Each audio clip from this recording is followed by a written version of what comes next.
The New York Times apparently got access to quite a bit of financial documentation from Donald Trump and was able to figure out some very interesting stuff about his financial goings on and success or lack thereof back in the 80s.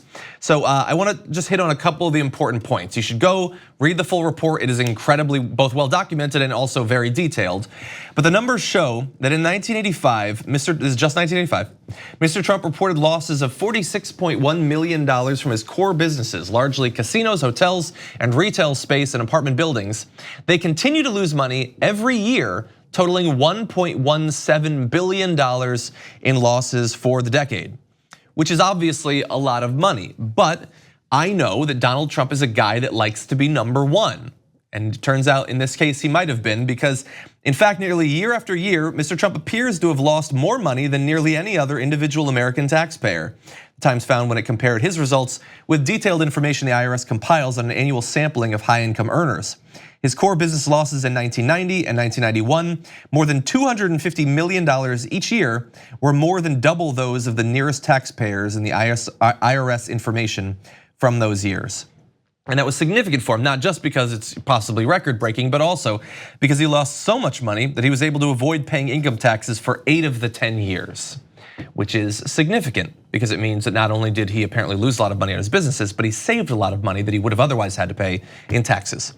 Michael Shore, I mean, we're not really necessarily surprised, but it's still a big number. Right, and there's a thing about people who are from New York who knew Donald Trump. Everybody from New York seems to think that they knew this already, right? I mean, that this is something we knew, that he was a failed businessman, he was a wannabe success who really wasn't successful, had all these bankruptcies, and then he got a TV show, and that TV show transformed his public persona to the point where he's now president. But it's sort of one of these things that has kind of been an on-the-street story, not with this unbelievable detail that he was maybe the biggest loser in America for that period. But it also, and somebody said to me yesterday, well, what does it matter, right? Well, why do we care now? He's already president. That was in the 20, 30 years ago at this point. Why does that matter? Well, it matters because you had the Secretary of Treasury 2 days ago say that no, we're not going to turn over his tax returns. So why would those two things be related? I don't understand. That's the thing, and that's really what I'm here to help you with, John. Okay, I still don't get it, but keep trying. And because of that, and because of this continuing to hide, what we already know about the taxes that he has already filed lead one to believe that perhaps there's a lot hiding in there, and there may be greater pressure now to release the most recent taxes. There might be, and look, this is a big story today. We're going to talk about a couple different aspects of this. I'm continually surprised by how, no matter how big a story is, it's the inability of it to stick. Like, this is huge, obviously, but late last year there was reporting about tax evasion, basically, and the transfer of wealth from Fred Trump to his kids. And they showed that apparently they might have avoided paying over $500 million in taxes. Yeah. And does anybody even remember that? Like, how difficult would it be to track down a financial crime as big as that any politician in the last half century in America had committed? And the fact that it's, there is a party divide in that, right? I mean, Republicans can make those stories go away for some reason more quickly than Democrats and others can. Yeah. And when you look at, what the kind of life these stories have, there's a little bit of moving on from what was in the past to what is right now. But everything that happened then informs what's going on right now. So you have to take that stuff into consideration about Trump. And the fact that nobody's leaving his reservation is the craziest. Yeah, and if your theory is that Donald Trump, his father, and then he and the rest of his family spent decades gaming the system, possibly breaking the law to make as much money as possible and avoid paying as much taxes as possible, and then sometime during the run of Seinfeld they stopped. That's an interesting theory, I guess, but I would like to look at the documentation, I guess. And the lengths to which wealthy Americans go to avoid paying taxes, which are generally huge amounts of money for them, is extraordinary, and the fact that they're able to get away with it and do it legally is shocking, and illegally remains to be seen. Yeah, and so obviously there are implications for the taxes, and there's a couple different ways that people are pursuing getting them. I just saw today that the New York State Senate is considering a bill that would allow them to see his state taxes at the very least. And people are taking this seriously. AOC was tweeting about this morning. That's all important. The other part is why he is the president today. It's a complicated story. There's multiple elements. I think good old-fashioned American racism is a big part of it, and he certainly appeals to that more than perhaps any other Republican politician. But the aura of success that he's crafted for himself is a big part of it. And this just shreds all of that. And I want to show you how he knowingly was lying to all of the people, everyone, but also many of the people who'd end up supporting him.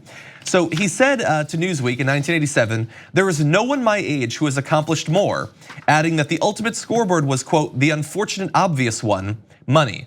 Last year's Times investigation found that he had received at least $413 million in our dollars from his father at that point. So at the same time that he was bragging to Newsweek that, "I hate that it's about the money, but when you go by the money, I've accomplished more than anyone because I've been paid hundreds of thousands of dollars a year since I was 3, they revealed, and eventually millions of dollars. He's a millionaire by age 8. That must have been some lemonade stand. But he's the most accomplished. Now we know more. That was last year's report. Now let's take a look at what he was saying and what was actually happening in the 80s. You bring up this chart created by the New York Times. So you can see there, those are his losses per year. So he had a good year in 1985 where he only lost $51 million. But you can see the huge losses year after year after year going into the 90s. In 1987, he says, "I don't do it for the money. I've got enough, much more than I'll ever need," as he was losing 4.5 million. The next year he said, "If the world goes to hell in a handbasket, I won't lose a dollar," perhaps because he'd already lost $46 million and didn't have much left to lose. In 1990, he said, "It's been good financially," proving that drugs in the early 90s must have been very effective because he lost $400 million that year. So this is all of what he's saying as he is failing in business after business after business, but successfully branding himself as a success. Right. And that is why people voted for him. Not because he was a good businessman. They don't know, and apparently we're finding out today, as we'll get into, they don't care. But they thought it. They were convinced that it was true.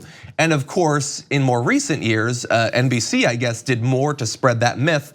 One of the most consequential myths in American political recent history than anyone else. Not to mention, he was losing money at a time where everyone who had money was making money hand over fist, right? He lost it in casinos. He lost it in casinos, which is true. I mean, how do you lose money in a casino? I have. I always lose money in casinos. I don't own any. But the right. And so you also understand why he hates the Clintons, right? Because during the Clinton administration, he lost $1 billion, right? That's some PTSD. Right, exactly. But it is though, he has fooled a lot of people, right? He did it through all of 2015 and 2016. He's continuing to try and do it, and now that they're trying to figure out what's behind the the door, the Wizard of Oz, they're gonna be trying to defend that even more because he knows what's back there, and some of the people that are protecting him do as well. Thank you very much for watching this clip from the Damage Report. If you liked it, don't forget to subscribe to this channel and ring the bell on YouTube to get notifications of our new videos. And of course, you can catch the full Damage Report live every weekday at 1 p.m. Eastern, 10 a.m. Pacific on TYT Network on YouTube TV.